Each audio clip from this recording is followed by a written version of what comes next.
What is up, my friends? It's Ben, and I hope you're doing well. Hope you're having a great day. This is going to be a solo dolo podcast. So, me and Marcus actually recorded a podcast yesterday. We tried to get to as many questions as we did. We had some time constraints, and I had a lot of great questions that came in on IG stories. So, thank you guys for responding to that. I wanted to just take a minute to try to answer those for you real quick. I haven't even looked at all these yet. I just know I have a lot that I didn't get to. So I'm just going to try to give you my quick thoughts and reflections. I'll try to direct you to any resources we have on the website. And, me and Marcus don't say this enough. Thank you guys so much for listening, for watching, liking our content, when you buy resources, any way that you've supported us. I just want to let you know that we really appreciate you guys. We thank you. We love being a part of the PE community. We really hope the things that we create are helpful for you guys. And thank you for any good feedback you provide for us. And man, the fact that we get to go around and present ideas to PE teachers is such a privilege. So thank you guys. Hey, what's up, guys? This is Ben Landers, founder of the peteacher.com, and you're watching the Phys Ed Q&A show. This is a place where we're going to just have some conversations around common questions related to physical education and try to help make your day a little bit more awesome. I hope you enjoy it, and just want to remind you, show note links will be down in the description of the video. And if you would rather listen to the video's in audio form, we do have a podcast, which you can check out for all you podcasters. Just search for the Phys Ed Q&A show. Let's get into the show, and I hope you really enjoy it. And hopefully these answers are helpful. So here we go. I'm going to read them off for you. All right, coming from Chris. This is, how do you cope with stress after a hard lesson or day? So for this one, it's definitely an individual answer. But for me, what I do is I know that I have to exercise. I got to move my body. I try to get a good long run in a few times a week, because for me, that's like my time where I get to go run through the woods. I just like doing trail runs because I like being out in nature. And I have some woods close to my house that have a lot of good trails in them. And that's what I like to do. So I go for a run. I put a podcast on. It's a great time for me to get some exercise, get my cardio going, and just be out in nature, challenge myself, push myself. And I always know that I feel better after that. And if I have like a busy week where I have some random commitments where I'm not able to get that workout in, it really impacts my mental ability to like handle the daily stress of my job and my responsibilities. And so I really try to get that in. If I can't get it in during the week, I try to do it on the weekends. Even like 2 nights ago, I was working late and it was like 11:15. I was trying to get some work done, and I hadn't been able to move my body that day. So even that late, I knew, even though I was tired, I needed to go to my garage, swing some kettlebells. I got like a weighted mace in there that I like to swing around. So I just did some push-ups, some pull-ups, swinging some heavy weights around, and it made me feel better. And so I try to make sure I do that, because that's really what helps me to, put my body under that stress. It helps me to handle the rest of my stress in my daily life. So for me, that's what works well. Also, just taking a little tiny bit of time, the moments that you can throughout the day, to get some inner zen, take some time to reflect, take a few deep breaths, get some perspective. And then also throughout the day at school, I can tell, like, for example, the week before my grades are due is like a stressful week, because instead of getting the normal things done that I need to do, prepping my lessons, getting my equipment prepped and things like that, I'm inputting grades. And in that week that grades are due, I find myself enjoying my job less. I'm playing less with my kids. I'm getting in those little bits of exercise with my kids during the lesson less and less, because I'm focused on that. So the more you can like squeeze in exercise, squeeze in playing with your students and getting involved in the class, the more fun your job is going to be, and the more it will alleviate that stress, I think. So those are a few tips on that. Obviously, that's a kind of individual answer, but that's what works for me. I had a few questions about large class activities. This one says, what are some large class activities and classroom management techniques? So for large class activities, first disclaimer, my teaching experience, the largest classes we have would be double classes, and I don't even have those this year because our enrollment has dropped enough for us to have single classes, but we used to have like 50 kids in the gym. And I have some tips on that at thepspecialist.com/large class hacks, and also have some people linked up that can give you some better advice. Like if you're in a situation, I had another question in here that is, let's see, what did it say? It says, I have a group of 70 students. How would you suggest splitting them up? This is elementary. If I had to be by myself with 70 kids, like I don't think I would still be teaching. I don't see that as being a quality situation to even be able to teach quality phys ed. And I know there's a lot of people in that situation, and it's hard for me to give advice on that because if I was in that personal situation, I think I would be trying to find a better situation somewhere else where I could actually teach my students. So I have some tips at pspecialist.com/large class hacks, but just go into that knowing that I've never taught 70 kids by myself in a PE setting. I've had some kids like in a before school program and things like that, like for 30 minutes where it wasn't PE and we were just walking around or moving around, but it wasn't like we were doing assessments and trying to complete objectives and things like that. Do I go outside for PE? Very rarely I go outside for PE. Main reason for that is we don't have any good outside space at my school. The bus loop is an okay space, but it's not great because there's like gutters, and anytime we have a ball, the ball is always rolling down into the gutters. I go out there to run the mile run with my 5th grade students, but for the rest of the year, usually I just stay in the gym because it's just a lot more easy to control. There's less distractions and don't have to worry about weather. Sometimes if the weather's really nice, I might go outside with some of my younger kiddos and just do like a quick game of noodle tag or something just to get some fresh air. But normally we stay inside the gym. Vicky says, what do you do with students who do not like any type of physical activity? I just do my best. You can't, like I tell my kids, you can't control what other people do. You can just try to inspire them. So I do my best. I try to find out what kind of things they're into, try to relate the things we're doing in class, possibly back to whatever things they're into to show them that the things we're learning are going to help them be more successful at life. But there's some kids that are going to thrive in PE class naturally, and there's some kids that no matter what you do, it's not going to be their favorite subject. And you can do everything you can. And some kids, you're able to grab them and then like inspire them. And then by the time they're in 5th grade, they love it and you've changed their life. But unfortunately, that's not the case for all students. So you just do the best you can. And like I tell my kids, you do your best and forget the rest. How do I handle repeat offenders? So usually what I try to do with repeat offenders is give them a blank slate. So even if I've got a kid that is a repeat offender, when they come into the gym, it's a new day, it's a new chance. And sometimes I'll even pull them aside before class starts and be like, hey, just want to let you know, these are the behaviors we've been dealing with, but every day you come in here, it's a new chance for you to have an awesome day. And at the same time, I do take the information that I know about that student because, like, for example, I had a situation this week where I had 2 students come up. One student said they cheated at the game. I didn't see anything to happen. And then the other student said they didn't do it.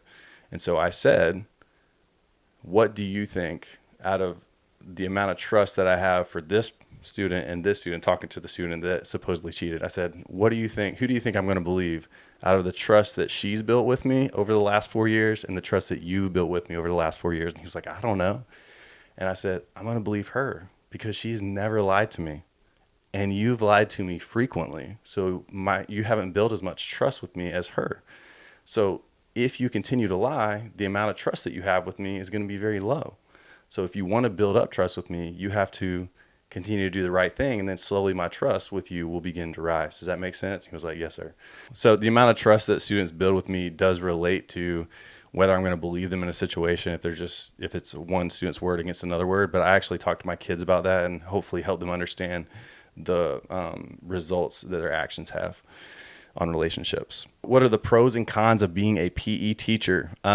So pros and cons of being a PE teacher. Pros, you get to wear really comfortable clothes every day to work. You get to play games with kids. Usually it's the best part of the kid's week. So if you're doing it right, hopefully your kids are pumped and excited to be there for you. For me, it's a pro that I get to move around all day and I get to exercise, and like that's built into my work, my job. For some people that might be a con. Like there's some people that literally wouldn't be able to do my job very well because they're not healthy and active enough. And, that would be like their worst nightmare would be being a PE teacher. So it kind of depends on who you are and what you're into. Like if you don't like being active, if you don't like sports, obviously being a PE teacher probably not going to be a very good fit for you. But for me, it's a great fit. Being a teacher is also nice because you get your holiday break. So especially if you have kids, that ends up being a really great job. And that's one of the main things I was thinking about when I was trying to make a decision whether I was going to go into administration or not, is I would have to give up a lot of my summer break to be with my family, to be with my kids, which is one of the main perks for me of being a teacher. So that was another thing that went into my decision to stay in the gym, other than just I'm super passionate about PE and it's the best fit for me. But if you have kids, teaching is a pretty great gig because you get the same holidays as them. You're not always having to take off work and take holidays and things like that when your kids are having holidays at school. Cons of being a PE teacher, like I said, if you're not into like moving your body, if you're not healthy enough to keep moving, I mean, it's a hard job. You're moving all day. Like by the end of the day, you got a lot of steps in and you did a lot of work if you're actually doing your job right. So that's hard, and if that's not a positive thing for you, then that might be a con. For me, I love that and I like that part of my job. So it's a pro for me. Some other cons might be just the stereotypes that you're going to have to deal with being a PE teacher. People think you play dodgeball every day, even though I haven't played dodgeball in 17 years of being a teacher in my PE classes. So you're fighting that stereotype. What are some other cons? As far as a teaching job goes, I would not want to do any other teaching job besides phys ed. And part of that is because it's the way that I'm built and I'm passionate about sports and movement and activity. And I would hate to be stuck in a classroom all day. I mean, the gym is your classroom. That's pretty amazing, pretty awesome. You got to take one con I just thought of, you got to take everything out of your gym, your classroom every day and reset it every day because usually you have an after school program that comes in. I'm sure there's some other cons, but honestly, I don't focus on the cons of my job too much. So those are some of the pros and cons of being a PE teacher. What grades do I teach? I teach 4K, so 4-year-old kindergarten, pre-K, up to 5th grade. And I have been teaching those age levels at the same school for 17 years. What is the worst behavioral class that you've had and how did you deal with it? Me and Marcus actually answered this on the podcast, but like a real quick shortened answer is usually I just try to be up front with them and sit them down and be like, hey guys, like I want to do fun things with y'all, but it's impossible because I can't trust y'all and y'all are not following the expectations. So we're not able to do fun things. So like if I have a 5th grade class that's doing that, I'll say, hey, the rest of the school is doing a basketball tournament, 3rd through 5th, but you guys are acting like 2nd graders. So we're going to have to do our 2nd grade basketball lesson today and y'all don't get to do the tournament. It makes me kind of sad, but you're responsible for your actions. And if you want to start doing 5th grade stuff, you got to start acting like 5th graders. Usually after I do that a few times, the kids in the class will start to positively pressure the students who are being, the disruptors in the class to do the right thing because they want to actually get to play fun games and things like that. So that's one of the strategies I use that's worked pretty well. Good games for kindergarten, 2 classes at once, 50 kids at a time. Wow, it's a lot of kids, a lot of kindergarten kids. So when we had double kindergarten classes, the main thing I would try to do is just very simple games. Like a simple idea might be if you go to my YouTube channel and check out the activity called IC. It's like a no equipment, open space movement game, locomotor type games, or just doing station activities just because it works really well for that age group. And then with those large numbers, you can very easily split them up into like 4 or 5 stations and rotate around. And then the next week you might add 2 or 3 different stations. So that's worked well for us. All right, next question. Do you have any volley lessons or games? I teach solo. It's hard to come up with ideas. So usually I'll do like a balloon volleying type lesson. And we do that with balloons for my K2 kids where we'll just practice volleying the ball with our hand, with our finger, with our elbows, knees, and different body parts and things like that. And I'll pair that usually with like a 4-square lesson with my 3rd through 5th kids. Usually I don't do a lot of volleying stuff other than just like volleying a beach ball as a station activity with my younger students. With my older kids, sometimes I'll do a volleyball game at the end of the year. It's just like a one-off lesson. One really fun one is 4-square volleyball. So you'll have like 4 quadrants and the rules of the game are pretty similar to normal volleyball. It's like I give them like 3 hits to get it over. You can't hit it 2 times in a row. And if it hits in your square, then that's a point for your team. And then once your team gets to whatever you want to do, like 5 or 8 or 10 points, then your team has been eliminated. So since there's 4 teams, one team will be down, and then that square of the 4-square court will be out. So if you imagine like 2 nets set up to make a square, like a 4-square court for volleyball. So when the kids get out on their team, I just have them go get a volleyball and just practice volleying to the wall or bumping to each other until there's a winner of the game, and then we restart. We usually have enough time to play like 4 or 5 games within a class period. So that's a pretty fun one that I like to do. All right, next up is how do you adapt PE for students with autism? So autism is just such a like broad term that, you know, if you've met one autistic kid, then that means you've met one autistic kid. Like, they're all so different. It really just depends on their specific needs. So anytime I have a special needs student, my goal is to try to modify things to help them be successful. So do they need to wear like, you know, earplugs in class because it's too loud and the sensory overload? Do they need to get, you know, like frequent breaks to take themselves out of the activity? Do I need to give them a heads up of what we're doing that day so they're not like nervous and freaking out? It kind of just depends on that kid.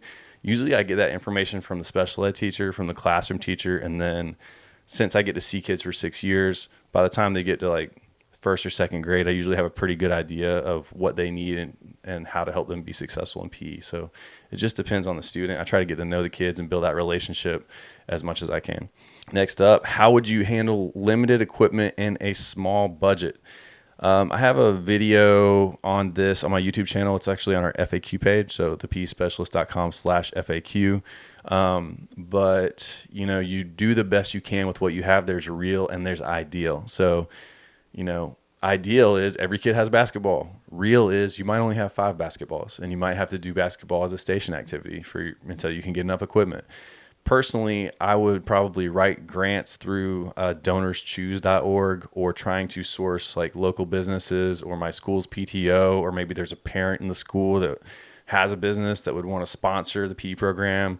I've heard of people doing bring your own equipment in. So like people will just donate like their old basketballs and stuff to the PE program. We've gone in our district to like the local golf clubs or the local tennis clubs to ask them if they would donate equipment, and they usually have been up for that. So those are a few ideas. You could also like connect with the other elementary schools in your district and possibly do like a traveling bin of equipment where it's like one school gets it for 3 weeks, another school gets it for 3 weeks. That's a little bit more complicated and kind of a pain. And then like the equipment might get destroyed a lot more quickly because so many people are using it, but that might work as well. So those are a few ideas for you. Next up is, how do you involve the community in PE besides field day? Do you have bring your parent to PE night? No, personally, I don't. I try to share out as much as I can on social media with parents about what we're doing. And I give kids homework like, hey, go tell your parents about what we did in PE. And then obviously I'm connecting with parents at any kind of school event, even if it's not a PE event. Like we have a chorus musical coming up that I'm going to be running sound for. So I'm going to be connecting with as many parents as I can there, being like, hey, you know, your kid's doing great in PE. They have an awesome overhand throw, or they're really showing good sportsmanship, or they're always setting a good example. So I'm always trying to give out those kind of affirmations anytime we're at a school event with parents.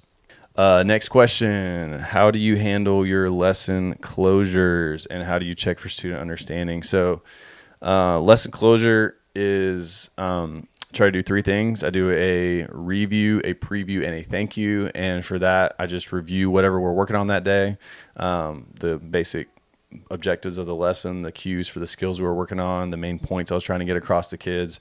I preview the next week, so what we're doing next week, what to look out for, what to practice if you have time at home.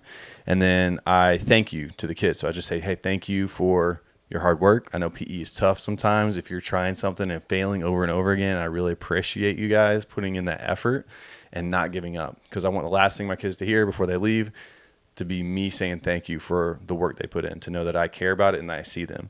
And then we do our daily self-assessment, which is a way for the kids to reflect every day on how they did. And if you're not familiar with that, you can check it out. Just Google daily self-assessment in PE, or check out our resources page. There's a link on the resources page. How do I check for understanding? I check for understanding usually just by student observation or teacher observation. So like if I give instructions to a game and only 2 or 3 kids don't know what to do, that tells me I probably gave pretty decent instructions because the whole class is doing the right thing except for a few kids. Those kids probably didn't pay attention. They didn't listen to the instructions, or maybe they didn't comprehend what I was saying. I can follow up with those few kids and give them some redirections and check with them.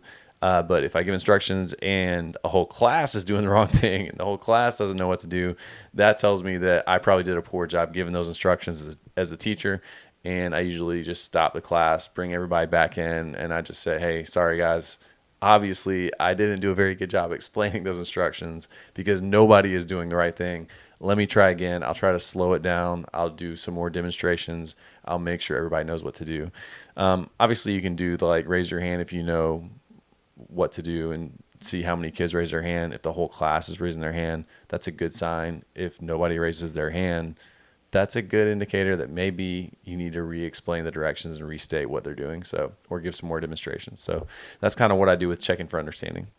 Do you ever link what you're doing in PE to any of the homeroom units? Why or why not? I think it's awesome to be able to do that. And if I'm aware of what the homerooms are doing, I might randomly connect a lesson, but I don't plan my curriculum around the homeroom's curriculum just because I just don't find it feasible to try to plan my curriculum around everybody else in the school. So if it just happens, organically, which happens maybe a few times, I'll try to pull in things that they're doing. But I'm not planning my lessons around what the homerooms are learning.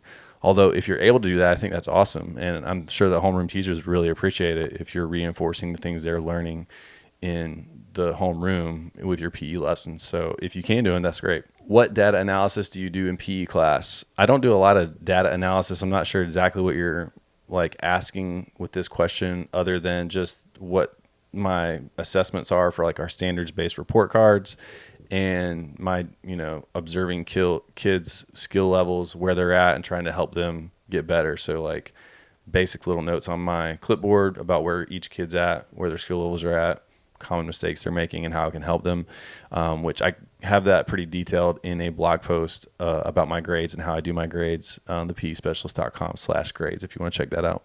How often do you cycle through games each year after year, or do you switch it up?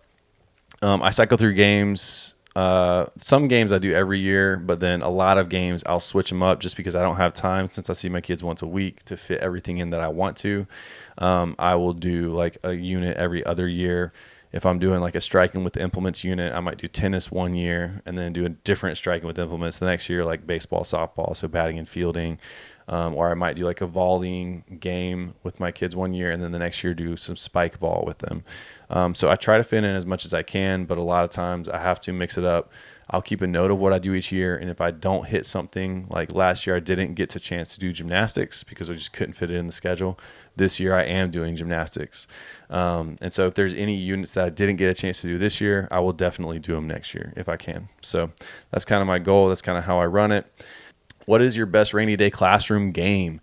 My best rainy day classroom game, I don't really go to a classroom very often because we have a gym, and we're not going to get kicked out of our gym except for very special circumstances. Would be probably doing a cup stacking lesson. Since you're in the classroom, you got the table set up. That's a perfect thing to do in a classroom if you got cup stacks.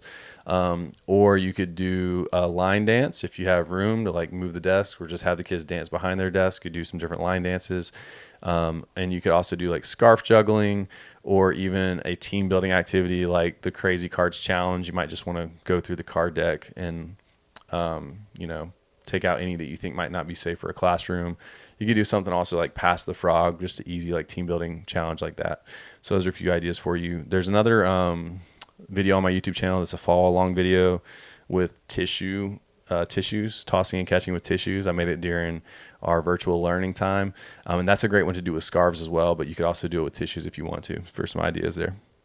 All right, guys, that's most of the questions. Thank you guys so much for your input and for engaging with our posts and for listening or watching the video or the podcast. If you're watching the video, I'm sorry about the constant light changes. I've been trying to open and close my blinds and monitor based on the window in my office, but it's the sun is going behind the cloud. So if you're on YouTube, sorry about that. If you're listening, you're what are you talking about? But I really appreciate you guys. Hope you enjoyed the podcast and hope it was helpful. We'll do it again soon. We're going to try to get a little bit more regular. I am so grateful to have you guys as a part of our PE community, and hope you have an awesome day. As always, have fun and teach on, and we'll see you next time. Have a good one. Thanks for watching, guys. That's it for this episode of the Phys Ed Q&A show. Hope you enjoyed it. If you did, make sure you hit that like, make sure you hit that subscribe, and don't forget to share with somebody that you think might benefit from the conversation. Just a reminder that we'll have all the show notes linked below in the video description, and if you would rather listen to the audio version, we do have a podcast, which is in iTunes. You can search that on your favorite podcast player app, and be sure to subscribe. Hope you guys have an awesome day. As always, have fun and teach on, and we'll see you next time. What's up, guys? Thanks for watching the video. I wanted to let you know this video is sponsored by the PE Specialist membership community, where teachers have access to great tools like unit plan samples, station signs, trainings, tutorials, and even community forums. If you think the membership might be a good fit for you, you can head over to the peteacher.com/info for some more information. Hope you guys have an awesome day.